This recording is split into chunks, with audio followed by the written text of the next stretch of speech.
President of the United States. That I will faithfully execute the office of President of the United States. And will, to the best of your ability, and will, to the best of my ability, preserve, protect, and defend the Constitution of the United States. Preserve, protect, and defend the Constitution of the United States. So help you God.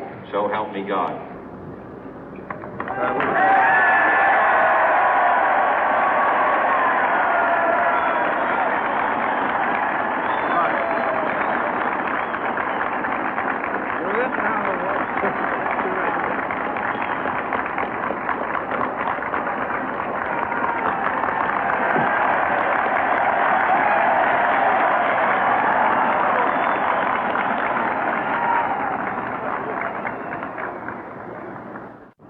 Vice President Johnson, Mr. Speaker, Mr. Chief Justice, President Eisenhower, Vice President Nixon, President Truman, Reverend clergy, fellow citizens.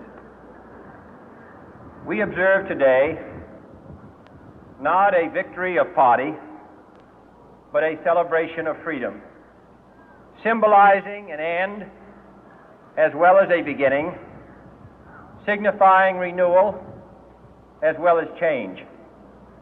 For I have sworn before you and Almighty God the same solemn oath our forebears prescribed nearly a century and 3/4 ago.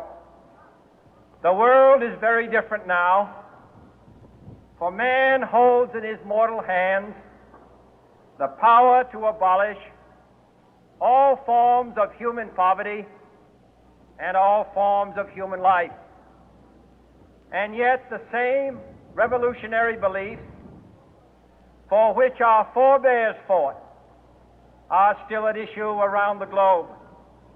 The belief that the rights of man come not from the generosity of the state, but from the hand of God. We dare not forget today that we are the heirs of that first revolution. Let the word go forth from this time and place to friend and foe alike that the torch has been passed to a new generation of Americans born in this century, tempered by war, disciplined by a hard and bitter peace, proud of our ancient heritage, and unwilling to witness or permit the slow undoing of those human rights to which this nation has always been committed and to which we are committed today at home and around the world.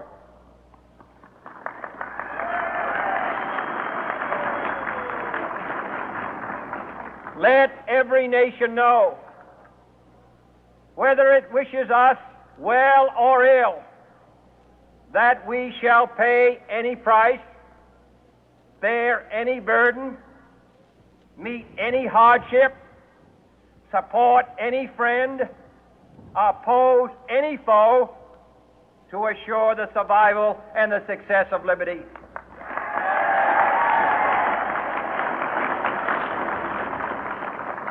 This much we pledge and more. To those old allies whose cultural and spiritual origins we share, we pledge the loyalty of faithful friends. United, there is little we cannot do in a host of cooperative ventures. Divided, there is little we can do, for we dare not meet a powerful challenge at odds and split asunder.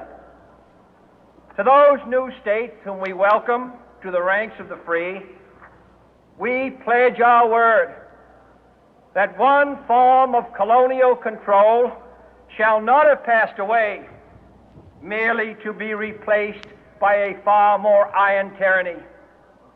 We shall not always expect to find them supporting our view, but we shall always hope to find them strongly supporting their own freedom, and to remember that in the past, those who foolishly sought power by riding the back of the tiger, ended up inside.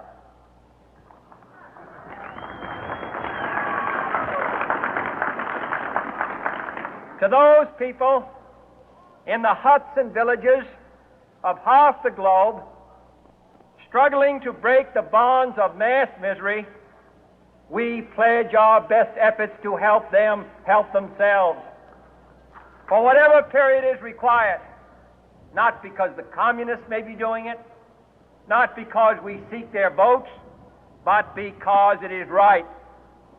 If a free society cannot help the many who are poor, it cannot save the few who are rich.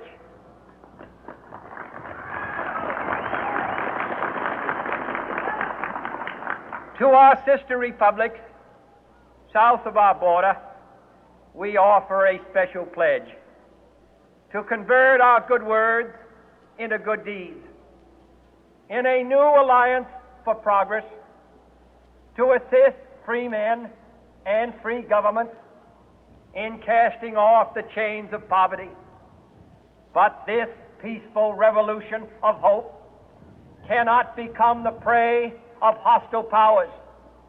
Let all our neighbors know that we shall join with them to oppose aggression or subversion anywhere in the Americas. And let every other power know that this hemisphere intends to remain the master of its own house.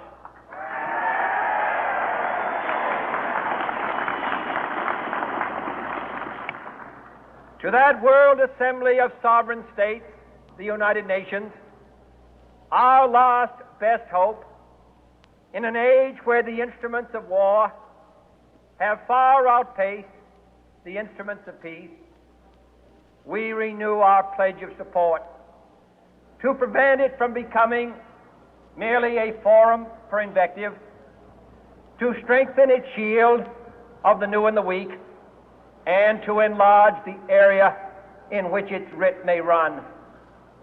Finally, to those nations who would make themselves our adversary, we offer not a pledge, but a request that both sides begin anew the quest for peace. Before the dark powers of destruction, unleashed by science, engulf all humanity in planned or accidental self-destruction, we dare not tempt them with weakness, for only when our arms are sufficient beyond doubt can we be certain beyond doubt that they will never be employed. But neither can two great and powerful groups of nations take comfort from our present course, both sides overburdened by the cost of modern weapons, both rightly alarmed by the steady spread of the deadly atom, yet both racing to alter that uncertain balance of terror that stays the hand of mankind's final war. So let us begin anew, remembering on both sides that civility is not a sign of weakness, and sincerity is always subject to proof. Let us never negotiate out of fear, but let us never fear to negotiate.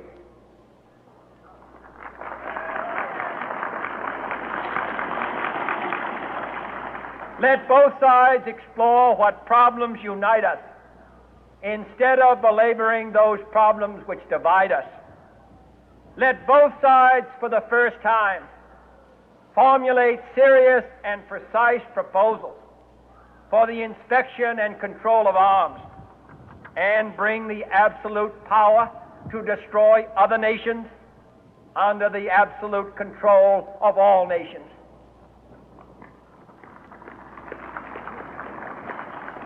Let both sides seek to invoke the wonders of science instead of its terrors. Together, let us explore the stars, conquer the deserts, eradicate disease, tap the ocean depths, and encourage the arts and commerce.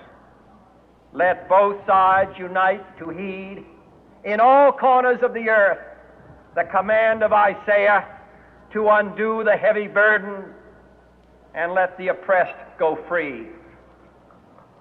And if a beachhead of cooperation may push back the jungle of suspicion, let both sides join in creating a new endeavor, not a new balance of power, but a new world of law, where the strong are just and the weak secure and the peace preserved.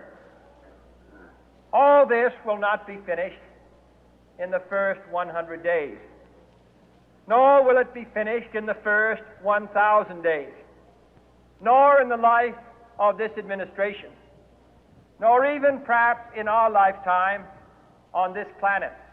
But let us begin.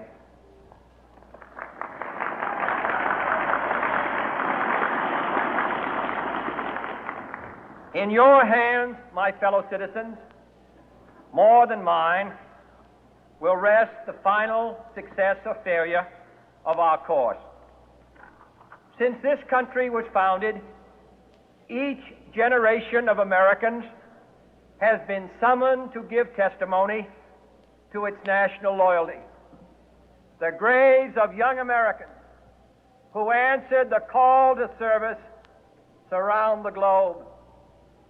Now the trumpet summons us again, not as a call to bear arms, though arms we need, not as a call to battle, though in battle we are, but a call to bear the burden of a long twilight struggle, year in and year out, rejoicing in hope, patient in tribulation, a struggle against the common enemies of man, tyranny, poverty, disease, and war itself. Can we forge against these enemies a grand and global alliance, north and south, east and west, that can assure a more fruitful life for all mankind? Will you join in that historic effort?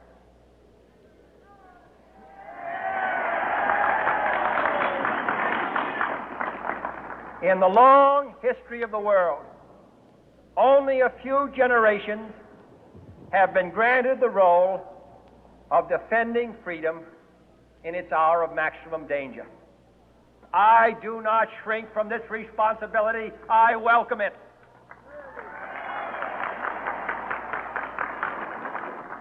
I do not believe that any of us would exchange places with any other people or any other generation. The energy, the faith, the devotion which we bring to this endeavor will light our country and all who serve it. And the glow from that fire can truly light the world. And so, my fellow Americans, ask not what your country can do for you, ask what you can do for your country.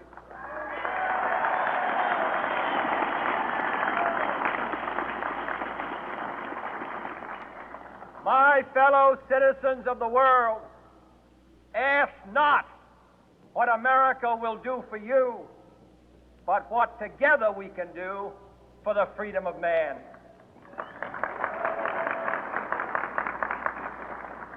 Finally, whether you are citizens of America or citizens of the world, ask of us here the same high standards of strength and sacrifice which we ask of you.